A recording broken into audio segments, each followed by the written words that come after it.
Talk about what the coming days and weeks hold in parts of the country that are now under very serious restrictions. Joining me is Simone Roche, who is founder of Northern Power Futures and Northern Power Women, and to Eleanor Keegan, who's the host of the Northern Power Futures podcast, which has been helping support young people in the region throughout the pandemic. A very good afternoon to both of you. Lovely to have you with us. Simone, can I start with you? Because you've got quite a lot of members, I think, and I'm just really interested to have a sense of what your members have been saying to you, who these people are, what their concerns are.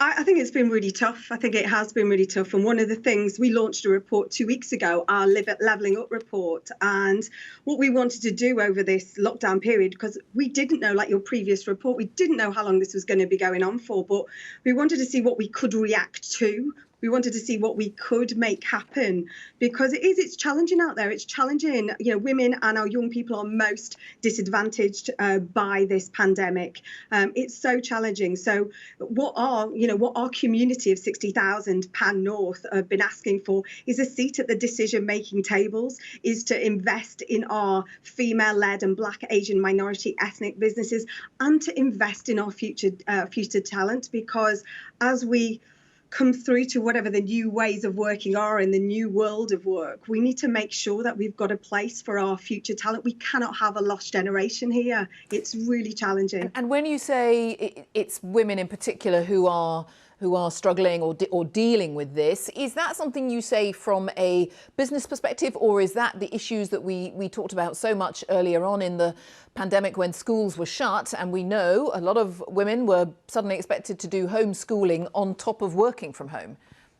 It is that as well, but it just continues on, and I think it's the traditional ways of working. I think one of the things that we've put in the report are about the new working styles. We need the accessibility to childcare to be able to continue to work. You know, childcare is not a luxury; it is a necessity to be able to get us all back into that working environment. So I think one of the things that we've been trying to do is write the new rules. It's not about going back; it's about what do we do going forward. We want to rewrite the new rules of, the new rules of working, so that there is a place for all of us to work and to grow and to build forward better in the new economy post pandemic and actually through pandemic. So it's really important that I think one of the things that we've had is that coming together. We've had 150 senior female leaders that have come together, 6 regions, so totally Pan North. But the focus is always about what we can do.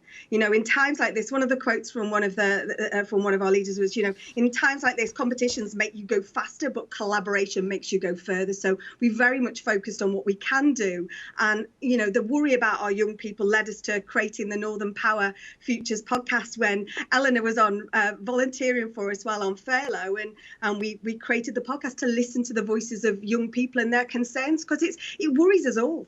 Yes, well, and I really want to hear about that. Eleanor Keegan, great to have you with us. And the podcast started fairly early on in the pandemic, I think. Just talk us through what younger people in particular were saying to you, the issues they were raising. So we were hearing from a lot of young people about their mental health. They were struggling a lot, not knowing what was going to happen with their future. When they heard that schools were going to shut, that their university courses may not happen, that they may be online, they were wondering what is going to happen with our future. And we created the podcast in response to that, because we speak to professionals and leaders across the north of England to answer their questions. They send us their questions, anything that they're worried about, and we hear from professionals who can offer them some advice.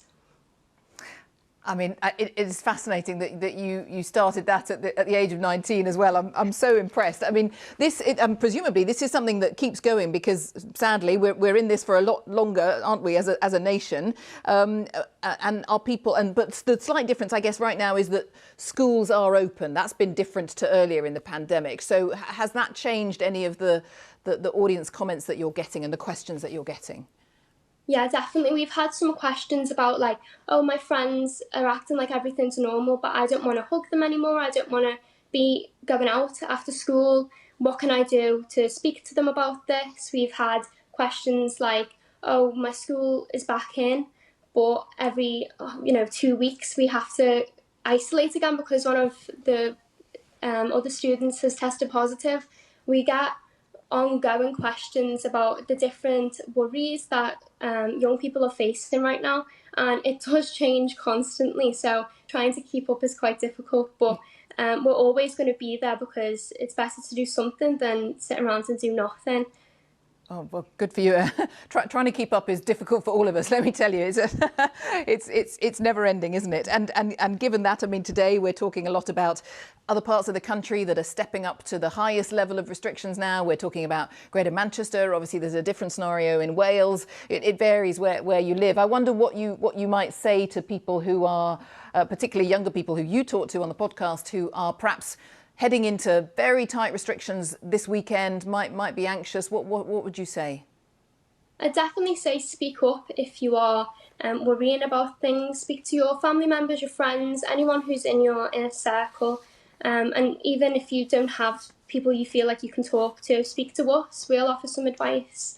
Really don't keep things to yourself. I mean, mental health is one of the biggest issues that this pandemic has brought to light. Don't feel like you're alone. There's so many people who are going through the exact same thing as you, and if we all stick together, I'm sure we'll all get through this perfectly fine. I hope so. Yes, yeah. Reach out, I guess, is one of your mottos, really. Simone, I mean, you were nodding through so much of that. Your thoughts as well as other parts of the country enter into another tricky time. What are your thoughts, and what do you hope will come out of all the work that you're doing?